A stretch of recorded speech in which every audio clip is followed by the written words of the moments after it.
leader, suspected by some Palestinians of collaborating with Israel.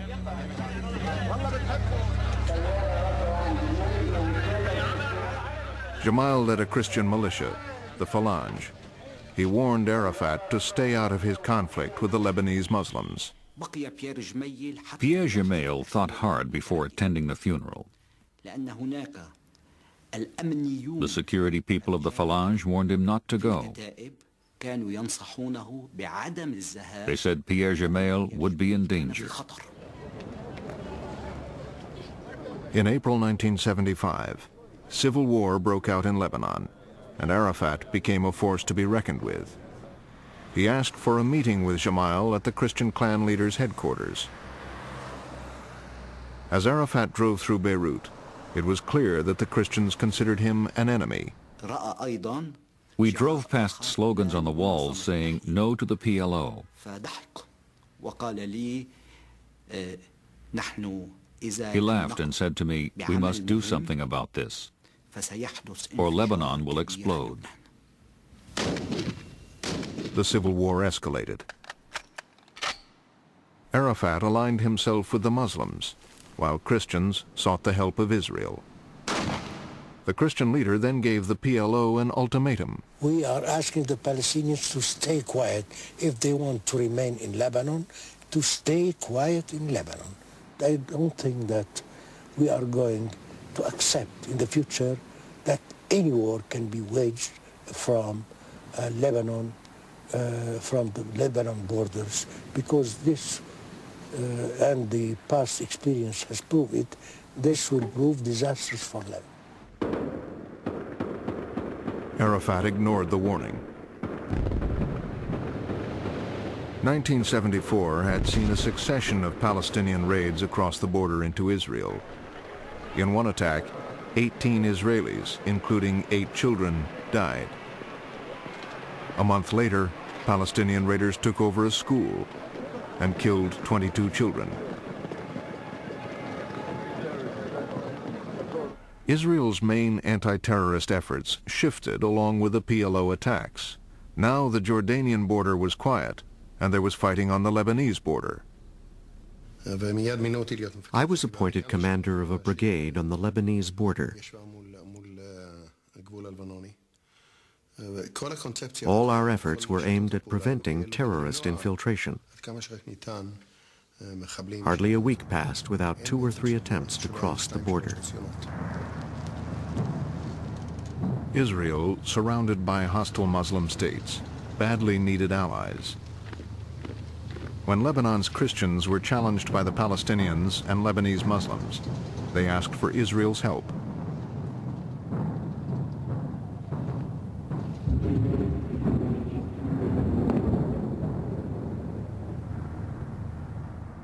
Defense Minister Shimon Peres sent an Arabic-speaking officer on a secret mission to Beirut. In my heart, I decided that such a man must volunteer.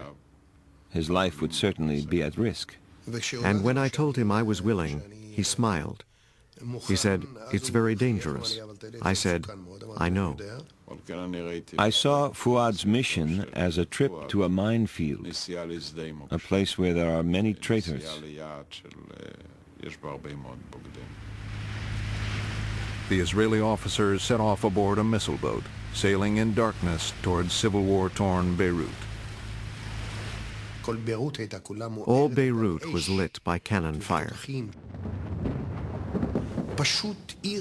A city like hell. Unbelievable. One big conflagration. The intelligence officer knew that the Christians were faring badly against the Palestinians.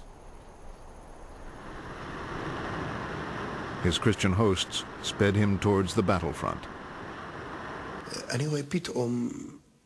Suddenly, I saw thousands of people lining the road and clapping. I said to my host, "What's this?" He said, "Let's take a look." Then I see 2 trucks coming up. One truck has men shooting in the air. The other has ropes tied to it. At the end of each of these ropes is the body of a PLO terrorist, and this truck is dragging them along the ground. and the men on the back of the truck are just shooting and shooting at them, although they had long been dead. I was simply shocked. Lebanese Muslims and Christians and Palestinians fought and murdered each other with ferocity. Some 40,000 would die on both sides. A British journalist reported, "At its most hideous, this civil war has been simple. Muslims have murdered Christians, Christians have murdered Muslims. Not in battle, but in cold blood." These men were innocents, kidnapped in the street, taken to a secret place, tortured, shot, and then dumped in the street again for their families to find.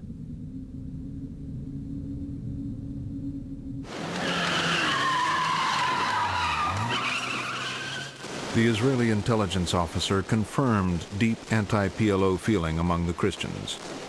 They desperately needed help. They asked us for weapons, everything. Rifles, Kalashnikovs, Uzis. They asked for cannons. We gave them. Mortars and tanks. We gave them. In 1981, Ariel Sharon became Israel's defense minister. Soon after, the Christian leaders came to a Beirut beach to await a visitor. As I landed, Bashir Gemayel came towards me. He hugged me, shook my hand. He had his officers with him.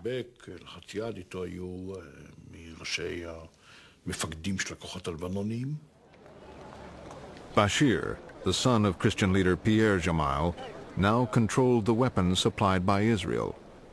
He had ruthlessly eliminated his rivals and united all the Christian forces under his command. Sharon, at a meeting with the Christian leaders, revealed a plan to root out the Palestinians.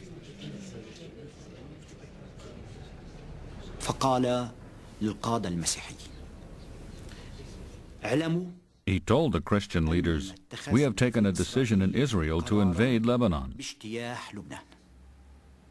القرار متخذ وإننا ننتظر الفرصة لتنفيذ هذا الاجتياح." Sharon told the Christians they would have to help.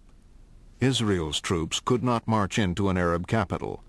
Expelling the Palestinians from the city would be the task of the Christians. I said, "Remember, if an invasion happens, it's a mission you will have to carry out. You, and only you, can do this." But the Israelis could advance to the outskirts of Beirut and encircle the city.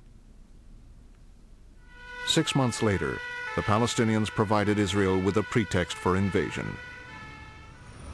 In London, the Israeli ambassador was shot by a Palestinian. As police gathered evidence, Prime Minister Begin summoned his cabinet. He turned to me and asked me to brief my colleagues. Ariel Sharon said nothing about his plan to encircle Beirut. He spoke only of pushing the Palestinians back from Israel's northern border. Then Mr. Ehrlich, God rest his soul, asked, "What about Beirut?" I said, "Beirut isn't in the picture. The plan is to create a 40 to 45 kilometer area in which there will be no terrorists." Israeli forces crossed the border and moved rapidly into Lebanon. But Prime Minister Begin reassured the Israeli parliament. And if we achieve the 40-kilometer line above our northern border, the job is done. All fighting will stop.